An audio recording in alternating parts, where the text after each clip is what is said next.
Peace and blessings, beautiful people. It's your girl, Dr. Liani Hallman of the Joy of Life TV podcast, coming to you today to talk about multitasking. Is it a do or is it a don't?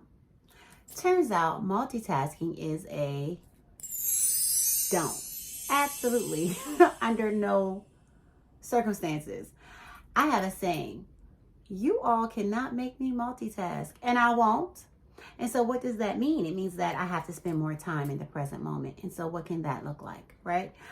So first, let me explain to you a little bit about what multitasking is and what it does. And so when we are, doing more than one task at a time, of course, we call it multitasking, right? But what we're finding is that multitasking is actually really, really, really harmful for your brain. Okay, why? For one, our brains weren't built to multitask. Our brains are designed to kind of focus on one thing at a time, right? And when we're not doing that, we're bombarding our brains with information. And so there's an MIT neuroscientist, his name is Earl Miller, and he talks about our brains not being wired to multitask well, because when people think that they're multitasking, what they're actually doing is just switching from one task to another very rapidly. And every time we do that, there is a cognitive cost. Well, what does that mean? It means that the constant task switching encourages bad brain habits. What does that mean? So basically, when you complete a tiny task, like you're sending an email or you're answering a text message or you're posting a tweet, TikTok, Facebook, or whatever, you kind of get hit with like a little bit of dopamine, right? And dopamine is our reward hormone. And our brains love the dopamine. So you're encouraged to keep switching between the tasks so that you can keep feeling that kind of like instant gratification, if you will, right? But that creates a dangerous feedback loop in accordance to research. And that loop makes us feel as though we're accomplishing a ton, when actually you're not even doing a whole lot. It's like a dog that chases his tail, chases his tail, chases his tail. Yeah, he's gonna be dizzy. But he didn't get a ton done. He may be out of breath, but he wasn't productive at all, right? And so what is it that's on your to-do list, right? What are those things? But when those things aren't checked off and those things aren't done, we still feel productive. Why? Because we responded to a tweet, or we made a Facebook post, or we answered an email, or responded to a text, right? And so a study at the University of London showed that subjects who multitasked while performing cognitive tasks, they experienced significant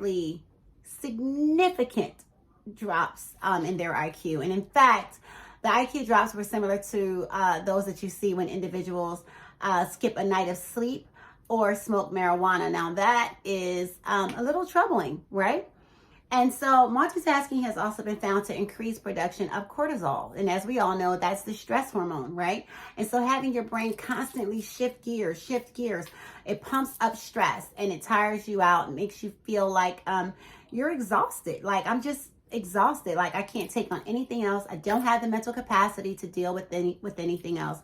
And one of the bigger problems that we experience is email. Right? And sometimes just knowing that you have an unchecked email in your inbox, well, some studies are showing that can effectively drop your IQ by 10 points. Shut up. 10 points, right? And so for men, it's even worse. Men who multitask, they're saying that your IQ can drop at about 15 points during that time, right? And so when men multitask and their IQ drops about 15 points, they're kind of equivalent to like an 8-year-old is what the research states, right? And so studies are also showing that this damage could be permanent. So how I like to view that is, I know that our brains have neuroplasticity, right? And so what does that mean? That means that you can continue to learn new things. Your brain will continue to make new neural pathways until you're no longer on earth. I believe in that. And that's why I believe in strengthening your brain and doing more cognitive tasks, etc., to keep your brain healthy. But this research is suggesting that brains of individuals who spend time on multiple devices at once, texting while watching television, etc., that MRI scans are showing that those people, they've had less brain density in the interior cingulate cortex area of their brain. Now, my issue with that, just like anybody else and any researcher, any other psychologist or anybody else, we're really concerned about that because that's the area in the brain that's responsible for empathy and emotional control. And what have we been seeing? That's another conversation, right? But what have we been seeing societally in recent years, right? And we talk about people that walk around that are almost like walking around like zombies, if you will, and don't understand personal space or just, being polite using excuse me or thank you because they're so wired to something, or if they see a fight or a horrible crime, instead of having the empathy to call 911 or to help out, another citizen. Instead, they're pulling out their phones. Where is this coming from? Where is this coming from? So these are some of the caveats that are determining that. So what can we do? So for me, how I started off, I was saying, that you can't make me multitask. I refuse. Your phone's going off. I don't care. What is it that I'm focused on right now? Because I am in the present moment. I have a time when I'm going to go do that, or in between, I'll check this or check that. I have to leave it on red. Why? Because if I don't, then I could forget. So these are the text messages that are going to be there. And then when I look, each one of them is going to require me to do something. Either it's going to require me to respond, or either I'll have to look up some information and get back, or maybe I have to pick up the phone and call this person, and that's fine. But when I do that, I want to be available. I want to be in the present moment. Far too often are people in conversation just waiting for their turn to speak, or they look as though they're listening to you, but what you say? Can you repeat that? Why? Because they're tuned out. They're not focused. They're not in the present moment. And so if we're talking about lowering our stress level, and if we're talking about increasing our productivity, we might want to start looking at and determining what our screen time is. Like, no other action is required on your part, but just looking at and determining for yourself, let's say for a 7-day period. Okay, so my screen time is about, let's say 10, 15 hours. What else could I be doing with those 10 or 15 hours? And how much of that time would I like realistically to designate to social media, or to designate to, posting videos or responding, right? And we have to be mindful of our time, because sometimes they can pull you down a rabbit hole. You went on social media to get one thing and you completely forgot, and you wound up in a chat about something else, and next thing you know, you looked up and an hour had gone by or more. I had a student at